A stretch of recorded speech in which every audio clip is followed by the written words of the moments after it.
Mama Murdered a Podcast. I'm your host, AB. And this week on Mama Murdered a Podcast, we're covering the tragic case of Emma Walker. Emma was a beautiful high school cheerleader who was liked by everyone, and it was kind of like to know Emma was to love Emma. And that was no different when Emma found herself in her first serious relationship. This relationship started as just a couple of high school teens dating, and then later turned into a tragedy when her ex-boyfriend turned stalker ended up murdering Emma. And the craziest part is that he honestly claims that it was an accident. This week, we're talking about a stalking case gone very, very wrong. So with all of that being said, and without further ado, let's get it. And I'm going to try really hard to get through this case. I just had a friend literally days ago that was shot and killed also. This was not planned. I've had this research done for this week. This was the case planned for this week. So if I get a little emotional, just bear with me.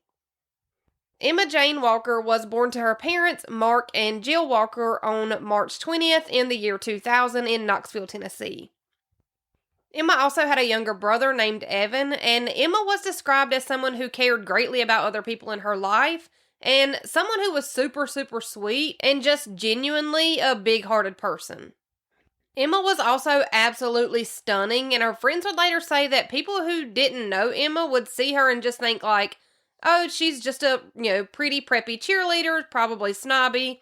But then once they would get to know Emma personally, they found out that they actually loved her and that they had judged her really, really wrong.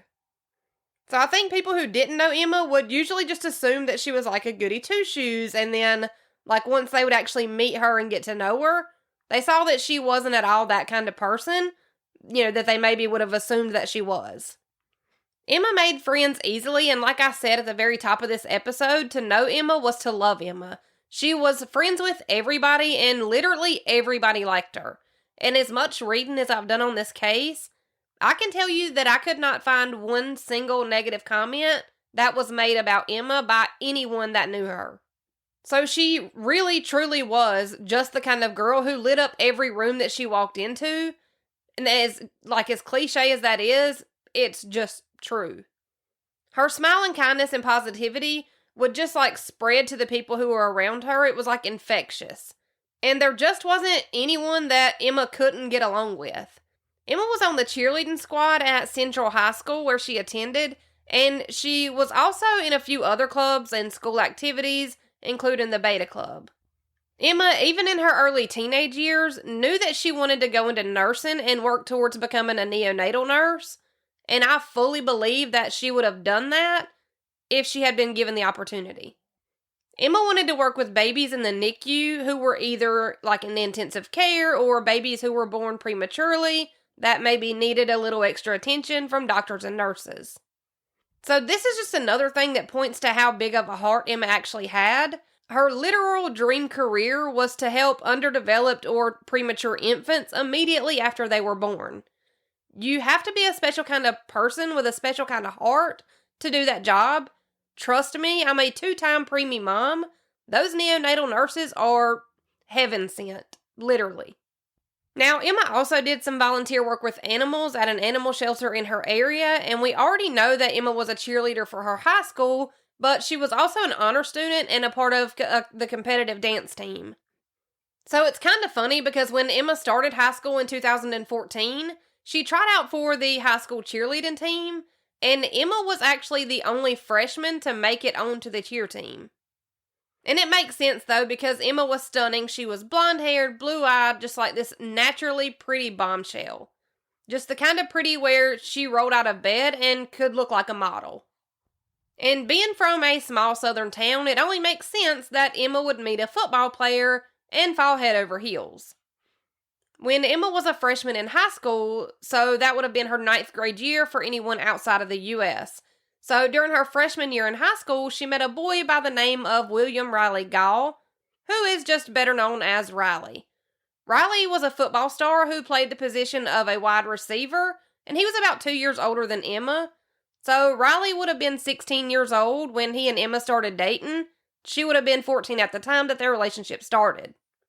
Riley wasn't your typical high school football jock, though. He was actually described as being kind of nerdy. He was really into Star Wars, and he was pretty active in his church life, and he was just all around a good student with good grades. He really just seemed like the boy next door. And if I'm not mistaken, Riley was actually being looked at by different colleges so that they could draft him for like college football teams. So he was really good at football too. But when Riley and Emma first met, Riley was actually dating someone else, and as you probably guessed, it didn't really take long before Riley and his previous girlfriend had broken up, and Emma and Riley were officially a couple. They seemed like the all-American dream. The cute blonde cheerleader meets this big high school football star, and the two live happily ever after. And as much as I wish that this were a high school romance ending with a happily ever after, we all know that's not the case. Emma's parents were initially concerned with the age difference between Emma and Riley, because 2 years isn't a huge age gap, but I can see why you would be hesitant about your 14-year-old daughter being in a relationship with a 16-year-old boy who probably only has one thing on his mind. But after her parents met Riley, they said that he was polite, he was friendly, and they actually really liked him. He gave very much the boy next door vibes, which was fine with them. Even Emma's dad and Riley, when they first met, he said that he thought he was just a well-mannered kid. He also liked him. So it seems like both of Emma's parents liked Riley at first. And Emma was only 14 at the time, so her parents never really let her go on an actual unsupervised date with Riley. But her parents would let Riley come over to their house, and they would let Emma and Riley hang out in common rooms of the house, like the living room, the kitchen, maybe the yard or the deck. But they weren't allowed to be unsupervised or alone in any room of the house. Riley would even join Emma and her family sometimes when they would go out for dinners, and this just seems like a pretty acceptable 14-year-old version of dating someone, in my opinion. Emma was also allowed to go, meet up with Riley after football games were over, and, to everybody looking in, Emma and Riley seemed like this storybook version of an all-American classic Lifetime movie. Star football player meets beautiful blonde cheerleader, and the rest is history. But soon, Emma's friends started to notice that when Riley would hang out with Emma and her group of friends, that Riley was always pretty quiet and he didn't really have much to say to anybody. He really didn't even show much interest in getting to know Emma's friends, and at first, her friends just kind of chalked it up to Riley being shy or, being someone that wasn't comfortable in a group setting. But it wasn't very long before they realized that that wasn't the case at all. Riley acted that way because he wanted Emma all to himself. He hated when Emma's attention wasn't solely focused on him, and he hated it even more when he had to share her attention with other people and friends. Which, this would explain why Riley never had much to say when Emma's friends and family were around. And it would also explain why everyone just assumed that Riley was just a shy kid. He always seemed super standoffish to everyone except for Emma. And like most 14-year-olds in the day and age of social media, Emma would make posts and gush about how much she cared about Riley and how lucky she was to have him in her life. And these posts were all over her social media pages. But the facade started to crack, and Riley's true nature slowly made its way into this relationship. Emma's friends realized that Riley wasn't just super shy, but that he was irritated during a group setting, and only because Emma's attention wasn't on him and him alone. Riley also started to become super, super clingy, and as the relationship progressed, the clinginess only got worse. And as it does, that clinginess eventually turned into arguments over text message and Snapchat, and that spiraled into Riley making comments on pictures of Emma that she would post to her social media pages. And these comments from Riley were him making remarks about what Emma was wearing or about how she was dressed. And soon enough, Riley started dictating what Emma could and couldn't wear, how she could and couldn't dress, and along with that came Riley telling Emma who she could and couldn't hang out with. Luckily, Emma's parents monitored all the calls and texts between Emma and Riley, and with good reason. She's 14 when they started dating. Yes, they should be monitoring the calls and texts. But with Emma's parents monitoring this couple's communications, they were also seeing the arguments that Emma and Riley would have through text message and Snapchat. And then Emma's parents were also seeing the comments that Riley was making under Emma's social media pages about how she was dressed or the way she looked.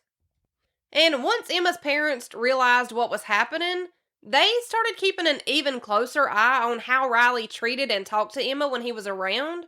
And I feel like this is pretty hard as a parent because you want to let your kids make their own mistakes, but it's also your job to keep them safe.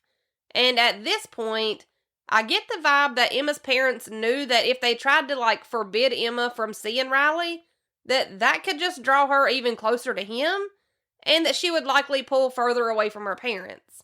And her parents were right. I was Emma when I was a teen, and my mom tried so hard to tell me that one of my ex-boyfriends was a dirtbag, and as it turns out, he was so much worse than a dirtbag. But because my mom tried to tell me that I couldn't see him, I did some of the stupidest shit I've ever done in my entire life to sneak and find ways to see and be with him. So that seems like what Emma's parents were trying to avoid. They didn't want to tell Emma that she couldn't see Riley anymore, because that would probably have just made Emma want to see Riley even more than that.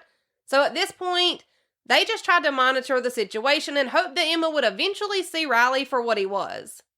And this relationship between Emma and Riley stretched out over the course of about 2 years. The couple would break up and get back together, and then break up and get back together, and then break up and get back together. And Riley did the thing that a lot of abusers do when someone threatens to leave them, and he would always threaten to kill himself if Emma ever tried to leave or break up with him. And this was just kind of the cycle that they were both living in at this point. And I know you're probably thinking oh my God, she's, only 15, 16 years old. But then think back to high school or the first real relationship that you've ever had. And then remember how completely intoxicating that feeling was. And that's the same thing that would be happening here with Emma. But things were starting to progress even further. If Emma did go out with her girlfriends, Riley would just blow her phone up the entire time, asking where she was, who she was with, and when she'd be back home, etc., etc. And at this time, Emma's 16 years old, so this is about 2 years into the relationship. But over the course of these 2 years that Emma and Riley were together, Riley started doing other things that most definitely fall under the red flags category. Riley would sit outside in the parking lot at the grocery store where Emma worked, and he would just sit there for hours and hours on end, waiting for Emma to get off of work. And the last straw for Emma's parents were when they learned that Riley had told Emma during one of their breakup arguments that he would see her in the obituary listing in the newspaper. Actually, what I think the message said was something along the lines of you're dead to me, I'll check out the obituary, or, something close to that. And that was it. Her parents had had enough. They took Emma's phone and they forbade Riley from seeing Emma. They also made it a rule that Riley wasn't allowed at their house anymore either. And they probably did this in hopes that Emma would see that life without Riley wasn't all that bad. And they probably thought that this would be a little push that Emma needed to be done with Riley altogether. But Riley wasn't going to let Emma go that easily. Instead of just obeying her parents' wishes, Riley instead gave Emma an iPod Touch, which she could use over Wi-Fi to access her Snapchat account, and she would also be able to use it to text him. So the two still stayed in constant contact through this iPod Touch that Emma's parents had no idea about.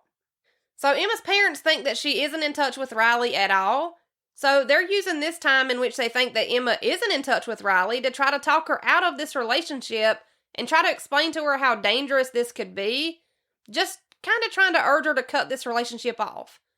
But unfortunately, those talks didn't work, and Emma was still speaking to Riley every day, all day, through the iPod Touch that her parents didn't know she had. And then at some point in 2015, Emma's parents found out that Riley and Emma were not only still in touch with each other, but also that Riley had been sneaking into their house to see Emma. And this is completely something that I would have done as a teenager with the first boy that I thought I loved so much. So I get it.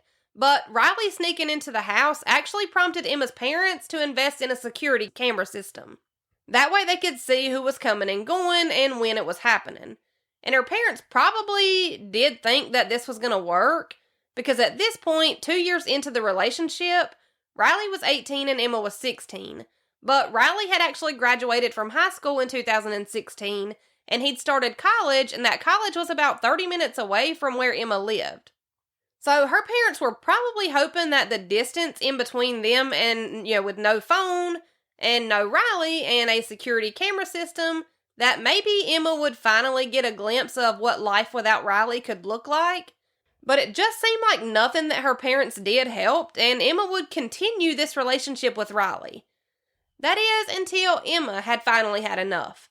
In late October or early November of 2016, when she saw some pictures of Riley with other girls on his Snapchat, I'm just going to take a wild guess and assume that these pictures that Emma saw weren't just Riley hanging out with another girl platonically. I'm going to assume that there were more to these pictures. But this was the last straw for Emma. She finally broke up with Riley for good, and this time, Emma's parents actually thought that she meant it. So her parents were like, oh, she seems serious this time, maybe she'll just wash her hands of him altogether. And it was finally happening. Emma was thriving. She was spending more time with her friends and family, and she seemed to be getting back to her bubbly, outgoing self. Emma wasn't staying in her room as much, and she was coming out to eat dinner at the table with her parents and her brother every evening. She was opening up and communicating with them, just like she had before she'd met Riley. So Emma seemed to be moving on from Riley and that relationship with no backlash and no defiance. And Emma's friends were also so glad to have the old Emma back. And this time it seemed like Emma was standing her ground and not even entertaining the idea of getting back together with Riley. Emma was finally realizing her own worth, and everybody was so excited. And Emma's mom has even been asked why they didn't just force Emma to stop seeing Riley and why they let Emma be the one to determine when she was done with that relationship. And her mom basically said the same thing that I've already said. Emma's parents knew that if they tried to force the relationship to come to an end, that would probably just push Emma closer to Riley and further away from her parents. And I think that's true. Emma's parents did everything right. Emma was thriving after she'd finally broken things off with Riley. But Riley, on the other hand, well, he was throwing the world's biggest pity party for one. According to Riley's friends and his college roommates, Riley's mood swings were like high highs and low lows, and Riley was verbally talking about his depression to his friends and telling them how bad he'd screwed things up with Emma and about how much he missed her. And I've seen things that said that Riley finally hit a tipping point and that he tried to commit suicide by swallowing a handful of pills and then chasing those pills down with a ton of alcohol. And Riley basically texted Emma telling her oh, I took a bunch of pills, so it won't be long now. And then when his attempt didn't work, he just kind of went well, that didn't work, so this must be my second chance at life. And I know this is awful to say, but I could not find any hospital record or anything else that said that Riley had actually attempted suicide. And that just makes me think that Riley didn't really take a whole bunch of pills and attempt to kill himself. And I say that because I feel like with Riley playing football for the college, that this would have been made a much bigger deal than what I could find. And I actually know people personally who have done things like this for attention. I could be wrong, but I feel like this was something where he was oh, if I say, I've just tried to kill myself, I text Emma, she'll take me back. But maybe he only took 4 Tylenol, which I do daily. You know what I'm saying? I just feel like this was an attempt to, reach Emma and it didn't work. But I could be wrong. This is just how I feel from what I could find. There wasn't anything where I could find where Riley's friends found him slumped over and almost dead, or nothing I could find where he was, rushed to the hospital and his stomach had to be pumped. So it just doesn't seem like this was, a huge thing where he almost died. But since Emma seemed to be done with Riley for good, and since she was coming back into her old self again, her parents decided to kind of give her a little leeway, and they gave the okay for Emma to go to a friend's house for a party and a sleepover on Friday, November 8th, 2016. This party was at Emma's friend Sarah's house, and it was a party and a sleepover that was happening after a really big home football game. And Emma had been broken up with Riley for 2 or 3 weeks at the time of this party. And 2 or 3 weeks as a 16-year-old being broken up is basically a lifetime. So Emma's parents didn't really think much about letting her go. But y'all, this party was anything but your typical high school get-together after a football game. Because sometime during this party, Emma's phone starts going off with tons of text messages. And the texts that Emma was getting were texts letting her know that Riley had been kidnapped. And all of Emma's friends later remembered how freaked out she was about all these different text messages she was getting. Then Emma got a text that said to walk outside of her friend's house where the party was because Riley had been dropped off by his kidnappers and he had just been kind of dumped in the ditch outside of this house.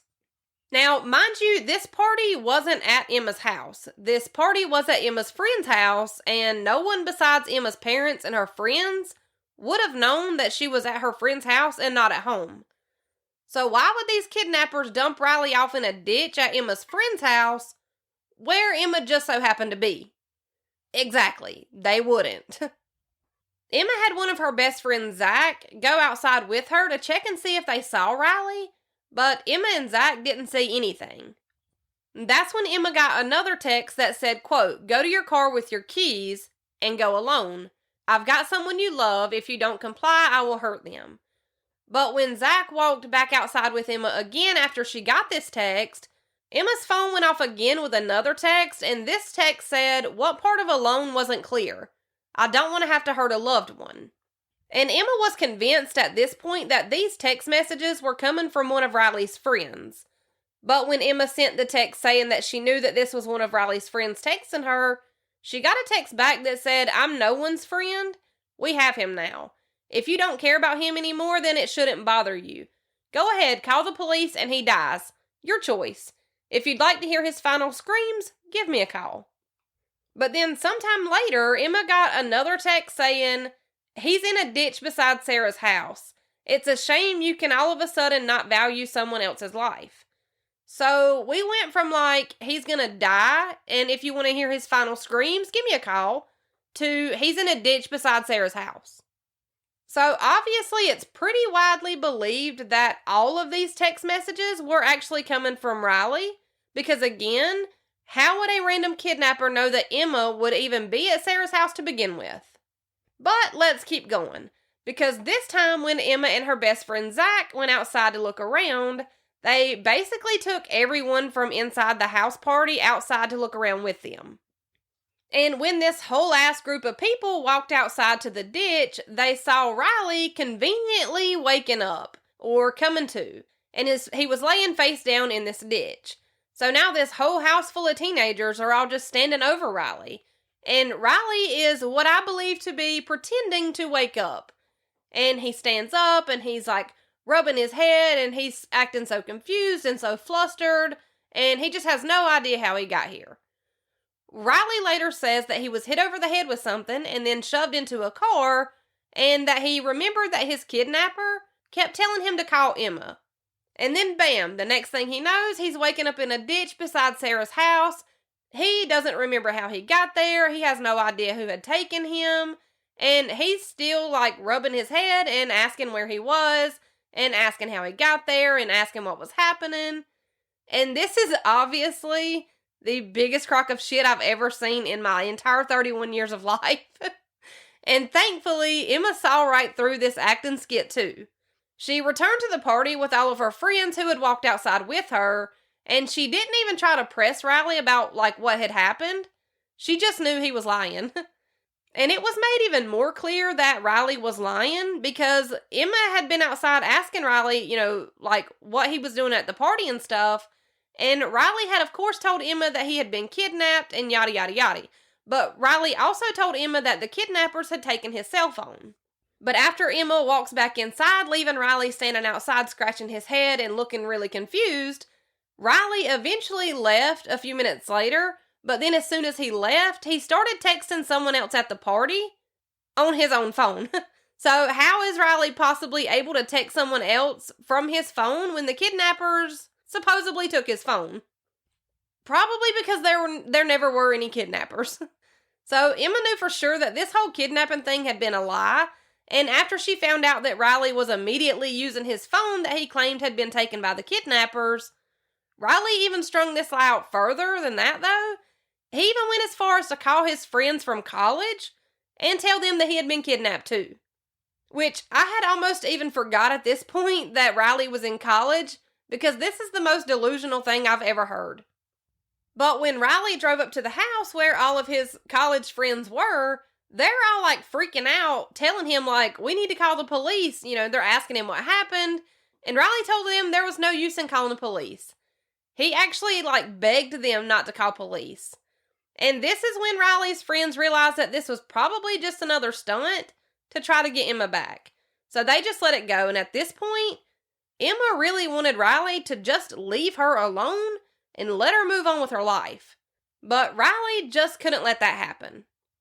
It was the very next day after Riley had allegedly been kidnapped and then dropped off in a ditch at Emma's friend's house that Emma was home alone, and a man with his entire face covered and dressed in all black started slamming his body against the front door of Emma's house. And again, Emma was home alone at this time, and she was completely terrified. There was a man dressed in all black, beating and slamming his body against the front door of her house. Emma texted Riley saying, I hate you, but I need you right now. And she texted a few of her other friends telling them what was going on and explaining how scared she was for her life in that moment. Now, within literal seconds of Emma texting Riley's phone, Riley texted Emma back saying, I'm coming, I'm speeding there, just give me a minute. And that part wasn't a lie. Riley really did show up to Emma's house to save the day, and he showed up within about a minute from the time that he texted her saying that he was on his way and that he was speeding to her. Now, my question is, how did Riley know that Emma was at home? She had just spent the night at a friend's house the night before when Riley had been fake kidnapped. And Emma's text only said, I hate you, but I need you right now. So how did Riley know where to go to save Emma unless he was the man dressed in black? Which, surprise, surprise, the man that was dressed all in black most likely was actually Riley. Because Emma's friend Haley was later able to confirm that she knew immediately that the man dressed in all black was Riley, because Haley had actually seen Riley's car parked in Emma's neighborhood at the same exact time that the man dressed in black had started trying to bust Emma's front door down. Police and prosecutors also believed that the man dressed in all black was in fact Riley. Haley had even gone so far as to text Riley and ask him what he was doing in Emma's neighborhood. And Riley just Casey Anthony'd his way out of every question with deny, deny, deny. And when Emma's friends brought up the idea that the man in black could possibly be Riley, Emma just responded telling them that there was no way it was Riley because she had texted him, and he was on his way speeding to her, so he wasn't at her house. So it seems like Emma's friends saw right through this, and just like they had with the kidnapping story, but this time Emma wasn't so quick to draw the same conclusion about the man in black trying to break down her front door. And Emma was supposed to have been meeting up with her mom for something, and when Emma never showed up, her mom rode to the house to see what was going on, and when her mom got home, she saw Riley and Emma sitting on the front, out in front of the house. Emma's mom just politely asked Riley to leave, and he refused, telling her that he was there to protect Emma. But after a few times of asking Riley to leave, he finally did. Now, Emma's mom was finally alone with Emma, and she was asking her, what happened? Why was Emma so upset? Why was she so distraught? And Emma told her mom that she had been terrified, and that there had been a man dressed in all black slamming his body against the door, and Emma told her mom that she wasn't sure if that man was there to break in, or rob them, or if he was there to hurt Emma. But Emma's mom was also pretty sure that Riley had actually been the man at the front door dressed in all black, and that Riley had created this crazy situation just so that Emma would reach out to him so that he could show up to be the hero. And it was during this same conversation that Emma was able to tell her mom about Riley being fake kidnapped the night before at the party. And Emma's mom even pointed it out to Emma that it's a little bit weird that Riley was somehow magically at both crazy-ass events. But Emma was convinced this time that Riley hadn't been the one trying to scare her at the front door in all black. So these last 2 days had been super eventful for Emma. Friday night, Riley had been fake kidnapped, and then Saturday is when Emma thought someone was trying to break into her house, and Riley showed up to save the day. Now, the next day was Sunday, and this Sunday, November 20th, 2016, Emma's parents, followed her to school, followed her home. They were pretty worried about her. But that evening, Emma had texted some friends she had tried to been finishing up some of her homework. She texted a few friends to see if they could help, but she also reached out to Riley too. Emma had agreed to talk to Riley if he would help her with this homework assignment that she needed help with. And of course, Riley agreed to be the hero again, and he agreed to help Emma with this assignment. But when Riley called Emma for what was supposed to be about Emma's homework assignment, Riley wasn't concerned with talking about homework, and Emma wasn't concerned with talking about their relationship or getting back together. This call led to Emma and Riley getting into an argument, and the call ended abruptly. But after hanging up with Emma, Riley made one more attempt to scare Emma back into his arms, but this time, it would be fatal. After hanging up with Emma after their argument, Riley went out and into his grandpa's car where Riley knew that his grandpa kept a gun. Riley took the gun out of his grandpa's car and put it into his own car, and then he drove himself and the gun over to Emma's house. And what happened next wouldn't actually be discovered until about 6 a.m. the next morning on Monday, November 21st, 2016, when Emma's mom Jill went into Emma's room to wake her up from school. Jill said Emma's name a few times, but she got no answer, and then she walked over and tapped Emma on the leg, but Emma still wasn't responding. After that, Jill looked a little closer at Emma's face, and that's when she realized that Emma wasn't breathing, or moving, or responding.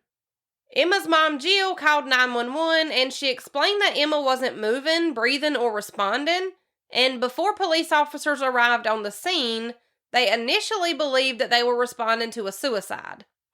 Emma Jane Walker was pronounced dead that morning, but it was no suicide. What had happened, though?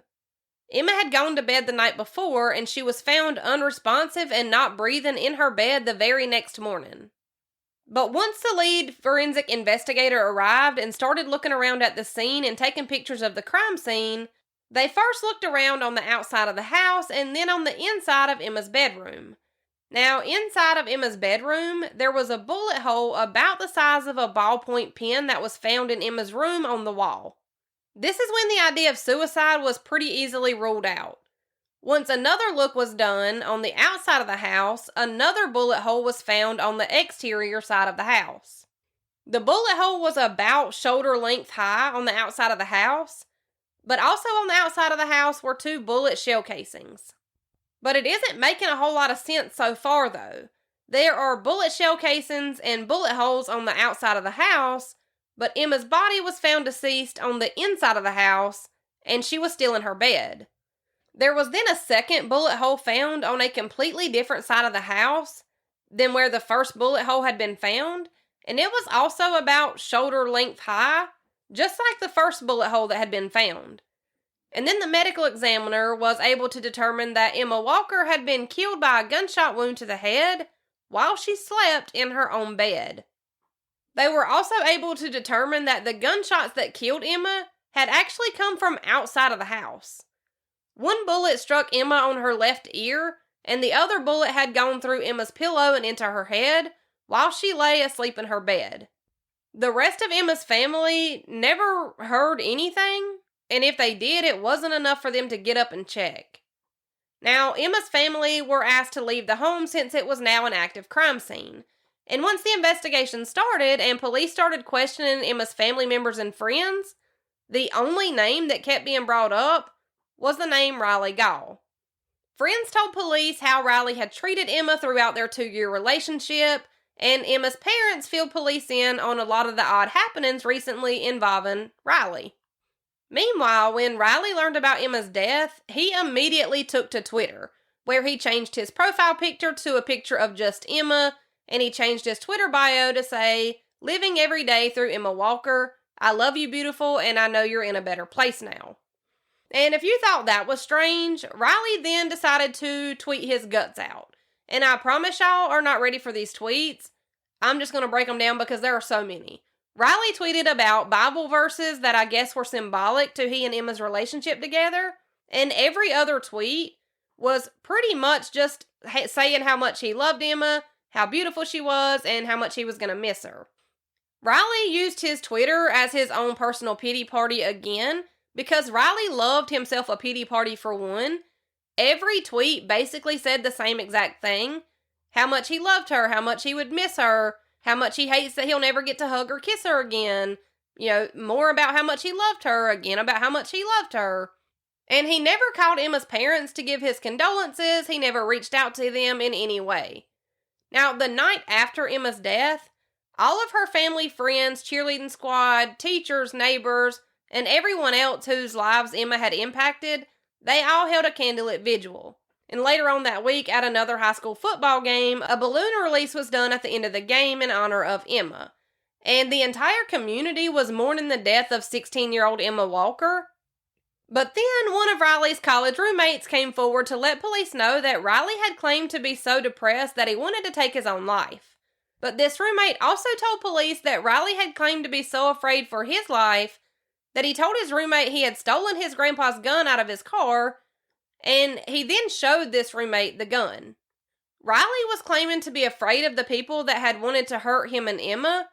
So, this was his explanation for why he had stolen his grandpa's gun. It was for protection. Another one of Riley's friends named Noah came forward to let police know that Riley had asked him if he knew how to get rid of fingerprints off of a gun. And when Noah was like, "Don't ever ask me some shit like that again," Riley tried telling Noah that it was actually his roommate that wanted to know. So already, Riley's looking like a pretty good suspect. And it was only about 15 or 16 hours after Emma's body had been found that police found all of this out and brought Riley in for questioning. Police asked Riley to give them the rundown of where he had been and what he had been doing for the last 72 hours.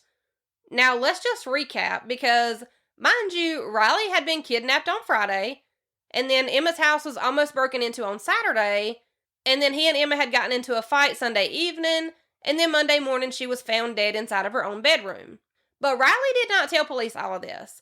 Instead, he tells police that he'd just been hanging out with friends and he wasn't really sure what they'd done. Now, Riley was interviewed for about 2 hours or so, and throughout this entire 2-hour interview, Riley never one time called Emma by her name. He instead referred to her as the girl. And when police finally asked, what girl? All Riley said was, the girl that was found dead. Riley did not show any emotion whatsoever during his interview, and Riley's grandpa had actually reported his gun missing before Riley had ever been brought in on police's radar as a suspect in Emma's murder. But now that Riley's friends had already told police about the gun, and Noah had already told police that Riley was asking about how to remove fingerprints from a gun, and then throw in the fact that Riley's grandpa had already reported the gun missing, this isn't looking good for Riley so far. So detectives finally asked Riley about the gun. It was a Glock 9mm that was missing from his grandpa's car. And Riley played deny again. So he denied knowing where his grandpa's gun was. He denied showing the gun to his roommate. And he even denied asking how to remove fingerprints from the gun. So when police asked Riley to see his cell phone, Riley asked police if he was a suspect, and all the police replied with was, "I don't know, should you be?" And of course, Riley denied having anything to do with Emma's death or knowing anything else about what happened. Riley was let go after questioning because there wasn't enough to hold him, but as soon as Riley was released, he was immediately texting his friends, asking why they had ever even told the police about the gun in the first place.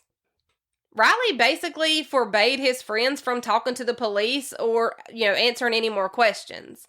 And all of Riley's friends agreed that he was definitely on edge and he was spiraling. But the two men that had came forward to tell police about Riley having the gun and about Riley asking how to remove fingerprints from a gun were his friends Alec McCarty and Noah Walton. So Alex and Noah decided to help police follow through with a sting operation to help police get justice for Emma Walker's murder.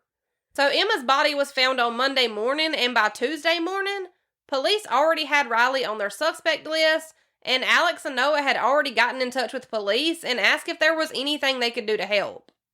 This is when police agreed to let these two young men in on this sting operation that police hurried up and got everything in place for. Police wired Alex and Noah up with tiny hidden cameras and microphones, and they went over everything that Alex and Noah would need to know in order to keep themselves safe while attempting to get a confession or the murder weapon from Riley.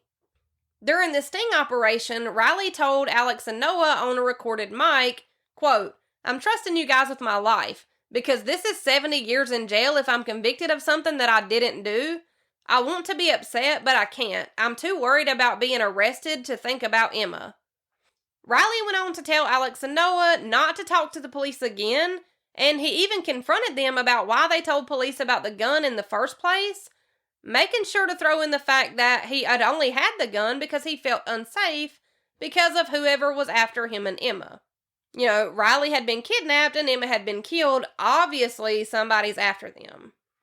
And then Riley came up with a foolproof plan to explain away what Alex and Noah had already told police about Riley having a gun.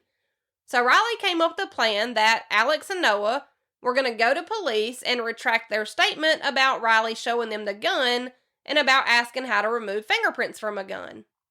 Riley instructed Alex and Noah to go back and tell police that they had actually been high on acid and that they had misunderstood what Riley had even said to them, because surely that would work. And Riley figured that it actually would work because he was sure if police knew anything that they would have arrested him by now. Riley then asked Alex and Noah if they would go with him to what they called the Bluffs, which is just a body of water overlooking the Tennessee River. Riley even told Alex and Noah that if he could throw the gun hard enough for it to make it into the Tennessee River, that the police would never find it. Which is like, why is he so worried about all this stuff if he's innocent like he claims? I feel like this is a pretty extreme thing to do for an innocent person to go through with all this. But what do I know? Now, luckily, Riley did admit where the gun was during this sting operation, and police were able to make an arrest.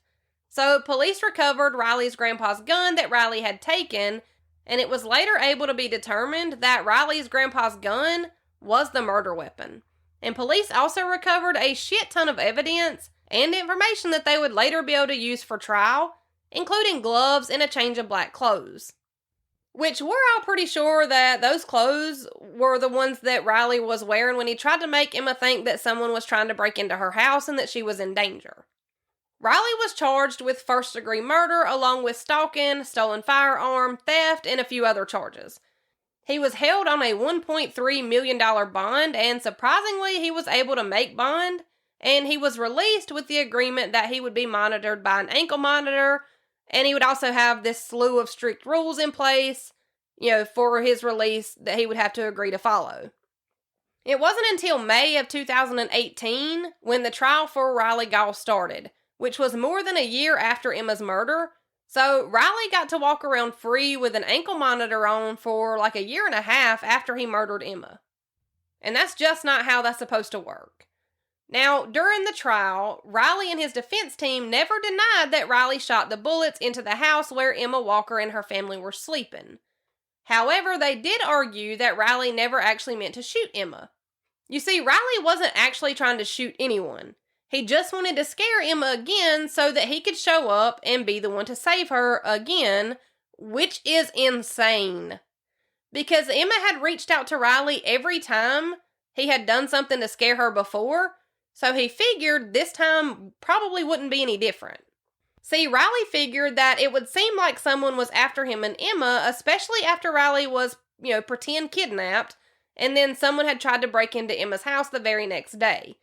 So Riley figured he would shoot a couple of bullets into the wall of the house, and Emma would hear the shots and then call him freaking out, and he would be able to rush over and keep her safe. He literally thought he would be able to shoot into the walls of the house and that the bullets wouldn't actually go through the wall and hit anything. And this is why I think you should have to take an IQ test in order to operate a gun, which obviously wouldn't have done any good in this situation because he'd stolen the gun from his grandpa, but still. Riley's lawyers argued that Riley purposely walked around to the side of the house where he knew Emma's bed was, and he shot to where he knew her head would be, but only so that he was sure she would hear the gunshots and she would get scared. His lawyer argued that purposely killing someone and doing something stupid and accidentally killing someone because you don't know how a gun works are two different things. And first-degree murder, which is what Riley was charged with, does include the intent to kill. So his attorney argued that, yes, it was a stupid thing to do, but that Riley had never actually intended on killing Emma. He only wanted to scare her back into his arms. And I was just curious as to what kind of house Emma's family lived in, because I could maybe see if he wasn't familiar with guns, if they lived in a brick house, and he just figured that maybe the bullets wouldn't go through the brick wall. But her house was siding, like plastic siding. I don't buy this story of he didn't mean to do this for 1 second. Riley's friends and roommates testified against Riley in court, telling the court about all the other times that Riley had tried and failed to get Emma back. And if you're wondering, Riley did eventually confess to the kidnapping story being a lie, which we already knew. The trial went on as the family members of Emma and friends of Emma and Riley all testified to the behavioral red flags that Riley had during his relationship with Emma. Once the trial came to a close, the jury deliberated for about 5 hours before coming back with a guilty verdict for the then 19-year-old Riley Gall. He was found guilty for the first-degree murder of Emma Walker, as well as the stalking charge, the theft charge, and all the other charges. Riley was given the maximum sentence of life in prison, which in Tennessee for first-degree murder is a 51-year sentence without the possibility of parole, putting Riley somewhere in his 70s before he'll be eligible for parole in 51 years. Riley didn't testify during his trial at all, but he did apologize to Emma's family at the sentencing hearing. He did apologize for taking Emma away from them and robbing them of being able to watch Emma grow up, but he also stuck by his defense that this was an accident and that he was only trying to scare her. Emma's family now speaks out about different ways that domestic violence can show itself other than bruises and scars, and they urge anyone, especially parents of younger teens, to be vigilant and know the signs to look for to spot a domestic violence situation that could potentially be deadly. Riley's defense team did try and seek an acquittal based on insufficient evidence and or a new trial if the acquittal wasn't granted, but both of those requests were denied, thank God. But then his defense attorneys also said that they would still try to file another motion to appeal his conviction. And then in October of last year, so 2023, another attempt to overturn Riley's conviction was denied by the state Supreme Court, but it seems like Riley's defense team is just going to keep trying. Meanwhile, Emma's family are just trying to move on while also remembering and celebrating Emma's life. Emma's family have opened a dog park that's named after Emma in her honor for 30-pound dogs or smaller to be able to play and mingle in a safe place. Her family have also gotten a NICU patient room named after Emma at the East Tennessee Children's Hospital. And her family wants people to remember Emma's name for who she was and not just her case. And I think that is all I have for you this week. So let's do it again. Same time, same place, next Wednesday. See you then. That's how my mama murdered a podcast.